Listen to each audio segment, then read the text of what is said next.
সর্দি কাশি জ্বর এটা একটা কমন সমস্যা, প্রায় প্রত্যেকের ক্ষেত্রে কম বেশি দেখা দিয়ে থাকে।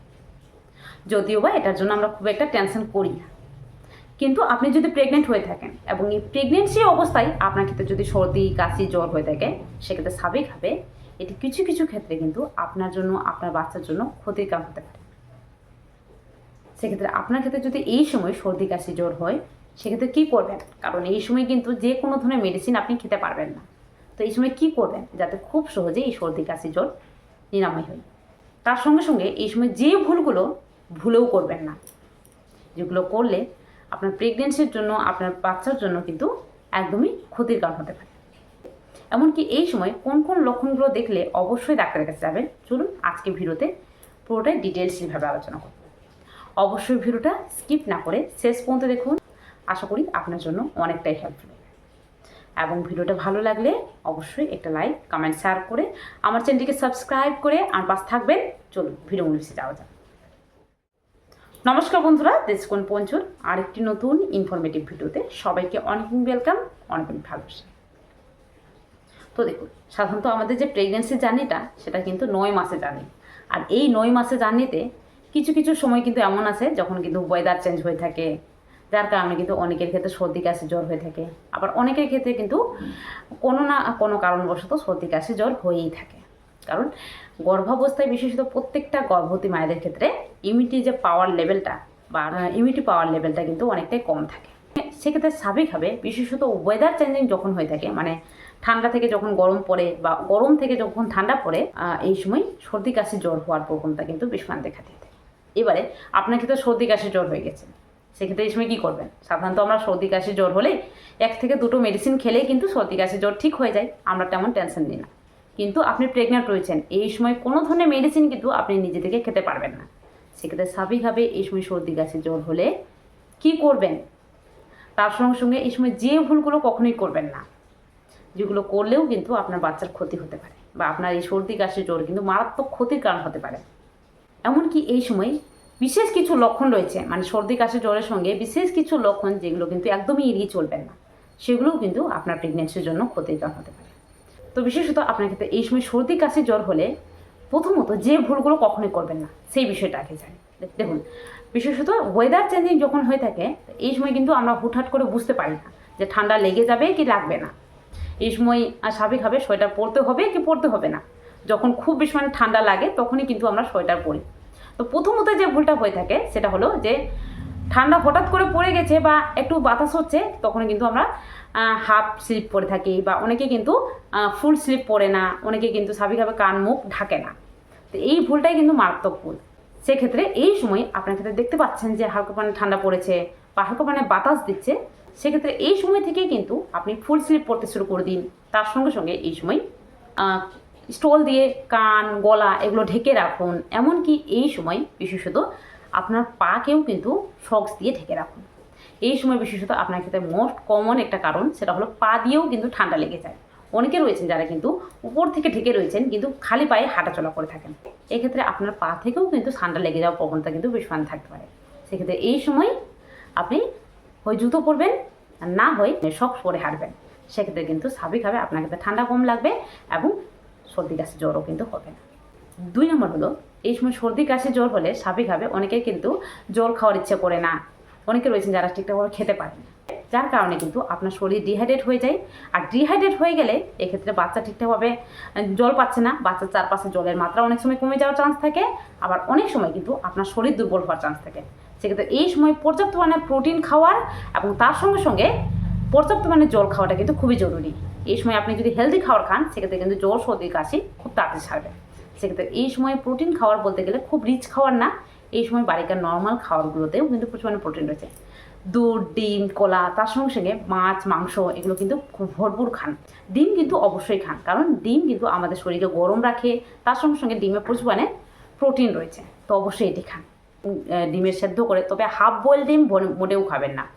হাফ বয়েল ডিম অনেকের ক্ষেত্রে খাওয়ার অভ্যাস থাকে, সেক্ষেত্রে হাফ বয়েল ডিম একদমই খাবেন না। কাঁচা মাংস খাবেন না, কাঁচা মাংস মানে অর্ধপক্ক মাংস এগুলো ভুলেও খাবেন না। এগুলোতে কিন্তু এক ধরনের ব্যাকটেরিয়া থাকে যেটা কিন্তু আপনার ক্ষতি করতে পারে বা বাচ্চার ক্ষতি করতে পারে।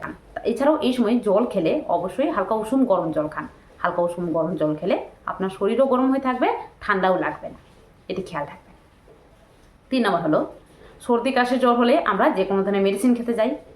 অনেকে অনেক ধরনের মেডিসিন জানেন, স্বাভাবিকভাবে মেডিসিন উঠিয়ে খেয়ে নিলেন, কিন্তু আপনি প্রেগনেন্ট রয়েছেন, এটি মনে রাখবেন। প্রেগনেন্সি অবস্থায় যদি আপনি যে কোনো ধরনের মেডিসিন খেয়ে নিয়ে নেন, সেক্ষেত্রে কিন্তু মিসক্যারেজ হওয়ার চান্স কিন্তু অনেকটাই থাকে। সেক্ষেত্রে এই সময় প্রেগনেন্সি অবস্থায় যদি আপনার ক্ষেত্রে সর্দি কাশি জ্বর হয়, সেক্ষেত্রে কোনো ধরনের মেডিসিন ভুলেও খাবেন না, এমনকি যে কোনো ফার্মাসি থেকে আনা মেডিসিনও কিন্তু খাবেন না।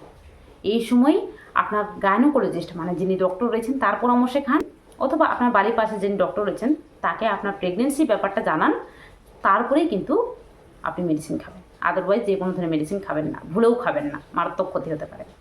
এই বিশেষ ভুলটা কখনোই করবেন না। এবারে আসি এই সর্দি কাশি জ্বর হলে কী করবেন। দেখুন, এই সর্দি কাশি জ্বর আপনার ক্ষেত্রে হয়ে গেছে, সেক্ষেত্রে এটা যাতে বেশি পরিমাণে না হয় তার জন্য এই সময় বিশেষ কিছু টিপস ফলো করুন। এই সময় সর্দি কাশি জ্বর হওয়ার পরে এই সময় আপনি স্টিম নিন, মানে জলের ভাপ নিন। ফুটন্ত জলের যে ভাপটা বেরোয় সেই ভাপটা নিন, অবশ্যই সেটা কিন্তু সাবধানে করবেন। ফুটন্ত জল গায়ের মধ্যে পড়ে গেলেই গা পুড়ে যাবে, তো সাবধানে ভাপ নিন, উপরে মাথার উপর কাপড় দিয়ে।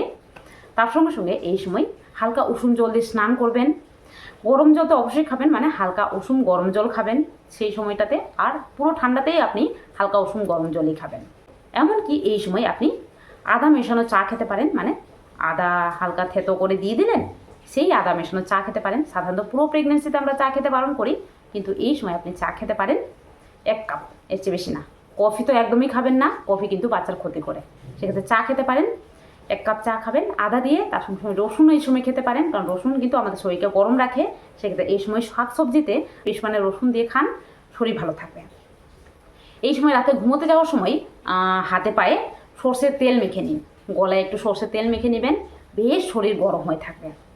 এমনকি এই সময় আপনি ভাতের সঙ্গে ঘিও খেতে পারেন, যাদের ক্ষেত্রে ওয়েট খুব বেশি রয়েছে তারা খাবেন না। এবং এই সময় কালো জিরে আর রসুনের সেদ্ধ খেতে পারেন, রসুন মাখা, যেটা কিন্তু অনেকে খায়, সেটাও খেতে পারেন, অনেক হেল্পফুল, শরীরও ভালো রাখে আর শরীরের ইমিউনিটি পাওয়ার লেভেলকেও বাড়ায়।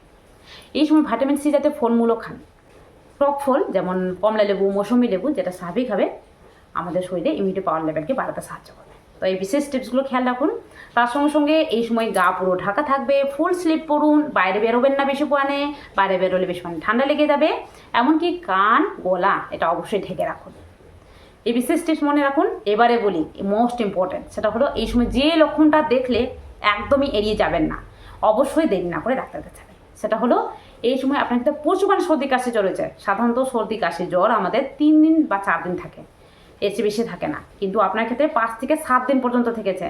সেক্ষেত্রে দেরি না করে ডাক্তারের কাছে যাবেন, কারণ অনেক সময় এটি কিন্তু ইনফেকশন হয়ে যায়, মানে রেসপিরেটরি ট্র্যাক ইনফেকশন।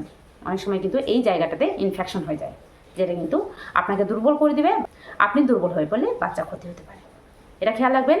দ্বিতীয়ত হলো এই সময় আপনার জ্বর যদি প্রচুর হয়ে থাকে, সাধারণত জ্বর বলতে গেলে আমাদের গা হাত পা গরম থাকে এই সময়, কিন্তু আপনার ক্ষেত্রে 100-এর উপরে জ্বর আসে, মানে 100 ডিগ্রি ফারেনহাইটের উপরে জ্বর আসে, সেক্ষেত্রেও দেরি না করে ডাক্তারের কাছে যাবেন।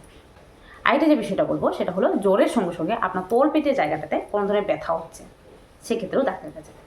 এছাড়াও ইউরিন করার সময় কোনো ধরনের জ্বলন অনুভূত হচ্ছে, কোনো ধরনের চুলকানি হচ্ছে, ইউরিন থেকে দুর্গন্ধ বেরোচ্ছে, এক্ষেত্রেও কিন্তু ইউটিআই নামক কোনো ধরনের ইনফেকশন হয়েছে, যার জন্যও কিন্তু জ্বর আসছে। তো অবশ্যই এটিকেও এড়িয়ে যাবেন না। তো বিশেষ জিনিসগুলো খেয়াল রাখবেন, না হলে কিন্তু এই ইনফেকশনগুলো বাচ্চাকে ক্ষতি করতে পারে। তো আশা করি আজকের ভিডিওর মাধ্যমে খুব ভালোভাবে বোঝাতে পারলাম।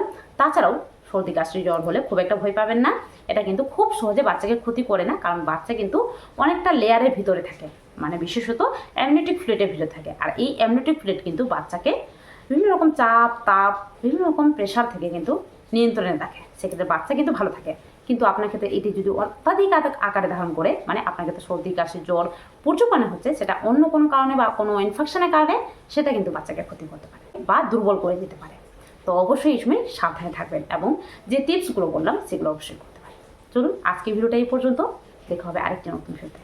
আজকের জন্য টাটা, সবাই ভালো থাকবেন, সুস্থ থাকবেন, সাবধানে থাকবেন এবং ভিডিওটা কেমন লাগলো কমেন্ট বক্সে জানাবেন।